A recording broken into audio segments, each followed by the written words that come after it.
वजन कमी करताना फक्त लक्षात ठेवा, घरचं खाऊन वजन कमी करायचं आहे. मग घरचं खाऊन वजन कमी कसं करायचं आहे, तर आपल्या भाकरीत 100 कॅलरीज असतात, चपातीत पण तेवढंच, पण भाकरीचा जरा जास्त इफेक्ट पडतो.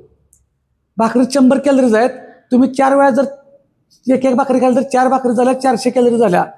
आणि आहारामध्ये प्रोटीनयुक्त आहार, कडधान्य, डाळी, जर शाकाहारी असाल तर ह्याच्यासोबत सलाड, काकडी, टोमॅटो, बीट, गाजर, बघा किती सोपा बॅलन्स आहे. आणि नॉनव्हेज खात असाल तर चिकन, मासा, अंडी, ह्याच्यात भरपूर प्रोटीन आहे. फक्त तेलकट कमी, रस्सा कमी आणि मसाला कमी, त्याच्याबरोबर सॅलड घ्यायचं आहे. हे जर तुम्ही 4 टाइम बॅलन्स ठेवला असा तरी तुमचं वजन 100% कमी होऊ लागतं. मग प्रत्येकाचं 100 पैकी 100 लोकांचंच कमी होईल असं नाही, काही जणांचं वेळ लागेल, काही जणांचं इंचेस कमी होतील. प्रत्येकाचं म्हणजे वजनच कमी झालं पाहिजे असं काही नाही, पण फरक 100% पडत राहील. आणि हा हेल्दी डाएट झाला. त्यामुळे कोणतेही प्रोडक्ट खाण्यापेक्षा हे खायला चालू करा. ह्याच्यासोबत तुम्ही काय खाल्लं ते गुगलला टाका, त्याच्यातून किती कॅलरीज मिळाल्या, किती न्यूट्रिशन मिळालं आणि हे आपल्या शरीराला योग्य आहे का ते सगळं तुम्हाला समजून जाईल. अशाच माहितीसाठी फॉलो करा.